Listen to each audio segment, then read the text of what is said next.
The new season's about to begin, and it looks like we might be getting an upgradable skin soon. For more news like this, stick around for this week's episode of This Week in Identity 5. Welcome back everyone to another episode of This Week in Identity 5. Let's quickly get in to talk about what we got last week. Last week we got tons of character adjustments and also a change to flywheel effect. Thief got adjusted last week where his torch is now able to silence the hunters even if he's not pointing it directly at their face. He can point the torch at any part of a hunter's body and there will be a little meter bar below his character that will show him how much of the progress he's got on silencing the hunter, and then the hunter, when at 100% silence, won't be able to use their abilities until they've been silenced for a certain period of time. If you silence them again after having already silenced them, well, then the silence time will be reduced by 1.5 seconds, and the flashlight energy to kind of balance this out has been reduced from 45 seconds worth of flashlight energy down to 39 seconds, and from other characters it is now reduced from 30 seconds down to 26. In the Crystal Ball Tarot mode, it shortens the time it takes for you to be able to silence someone to 0.5 seconds instead of the original 1 second that it takes at the moment. Enchantress got a bit of a nerf last week as she got her stun stacking speed reduced by 35% when she's within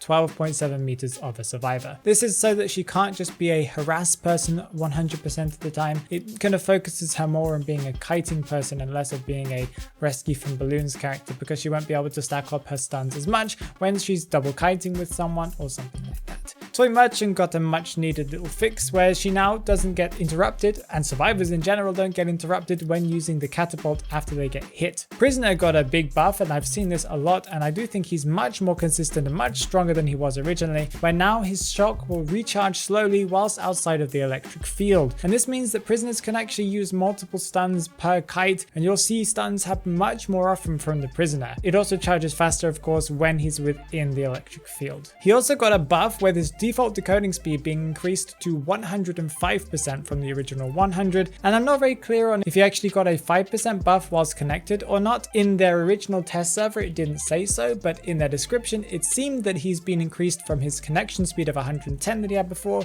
to 115, but it could just be the wording, as originally it was supposed to be just 110 base kit. Wildling has also had a buff. Some people consider it to be a nerf, but in my opinion he's become much more consistent at what he was aimed to be. Can now instantly gain 60% of his rage when riding his boar, meaning he'll be able to help a little bit more with balloon rescues. The recovery time of a hunter being hit by an object is increased by 0.25 seconds. The maximum duration of each ride was decreased to 50, 40, 25, 25, depending on how many times you ride it. That is a pretty significant amount of time. It's 10, 15 seconds each time. And his decoding debuff was kind of slightly lessened, so he can decode a little bit faster, going from 30% up to 25% minus decoding speed. Acrobat got his pullback judgment improved. I'm unsure what that means. The translation was not correct, so I'm not sure. Flywheel effect also got an adjustment where it's now not be able to be used for 50 seconds before at the beginning of the match instead of the original 30 seconds that it took for you to be able to get it at the beginning of the match. This means that you won't have flywheel effect when you go for your first kite, whoever's kiting first, maybe making it a little easier on hunters that are just trying to get that first person down and don't have to deal with flywheel effect as soon as the match starts.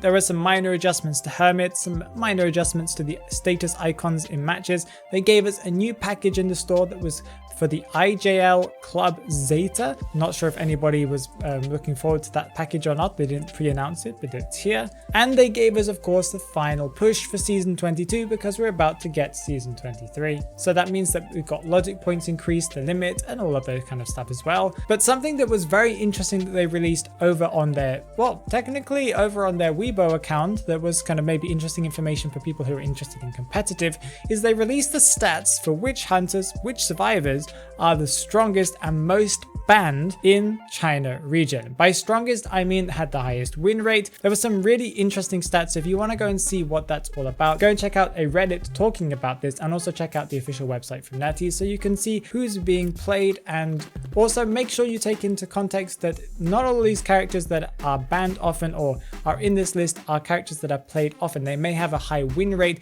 but doesn't mean that many people play them. Moving on to what we're supposed to receive this week. Well, this week we're getting Season 23 Essence 1 that a lot of people are excited for because these skins are absolutely amazing. The first skin that we've got is the S tier skin for Gardener called Cosmic Witch, and it's a really nice one. It has some cute animations and it looks a little bit different and doesn't really look like Gardener at all, and that's I think it makes it a little bit more special. There is a beautiful A tier skin for Disciple called the Wilderness Witch, and there's also the A-tier skin for Sculptor called Animal Witch. All of these skins are supposed to be witch themed, and if you want to go and read about their story, I'm sure a lot of people on Twitter have been writing or collecting all the data about the story for these characters. Sculptor is one that I'm personally looking forward to very, very much. There are some B tiers as well, if I'm correct. If I remember correctly, this is from the data that I got from IDV Curiosity last week, but I did not confirm if this is true or not. But I believe that Barmaid, Toy Merchant, Psychologist, Patient, and Wax Artist will be getting B tiers for this essence as well. Of course, with the new season, we're getting a rank reset, and we're gonna get new rank rewards, and you guys have already seen what they look like, but you've also just seen last week they just announced what the new accessories effects are, and they look amazing. I'm super excited for all those Lucky Guy mains, because Lucky Guy's one is the S tier one, and it changes the effects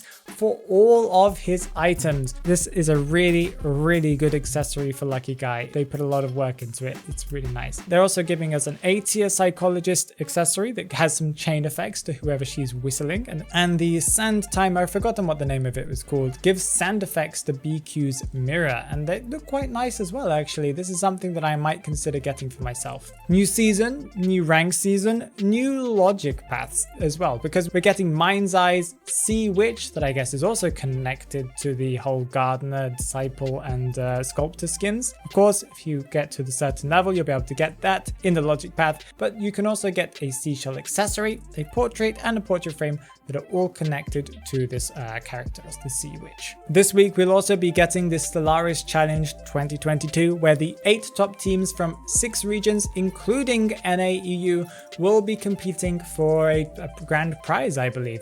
And there are a lot of really big popular teams, and I'm looking forward to seeing some of the highest level gameplay that we have. These are the best teams from each region, and it'd be nice to see if finally we can maybe beat China or Japan, or maybe our players can just at least do better than some of the other regions, so that we can show that NA/EU still has some fire left in it. And of course, on the 24th of September, we'll be getting First Officer's Character Day. I believe this is his 3rd birthday now, so he should be getting some animated graffiti. If not, then he'll be getting a portrait frame. I'm unsure as which birthday it is for him. Let's move on to talk about some of the rumors and what we can see in the future, some leaks, and just different things that will be coming later on in the future. Well, we're getting on the 29th of September, the Autumn Letter event. It kind of took us out of the blue, but it's an interesting event, that's for sure. By participating in this event, I can imagine completing some missions, maybe doing some story stuff. You'll be able to earn a B tier Postman skin, as I understand, called the Autumn Uniform. This skin is special because you can upgrade it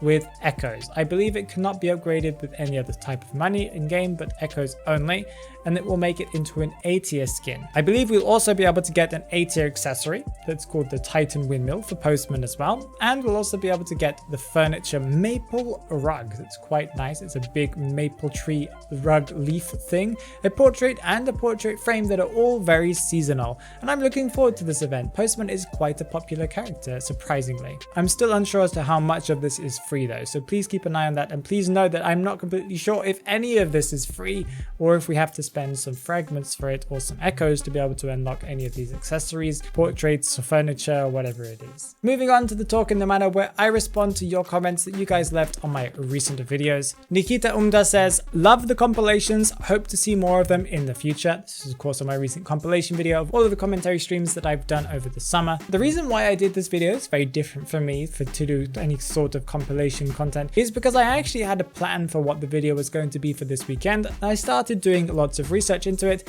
and realized that it was going to take me much longer to be able to put together. I at least have 2 videos planned for the future that are going to take a lot of work to do.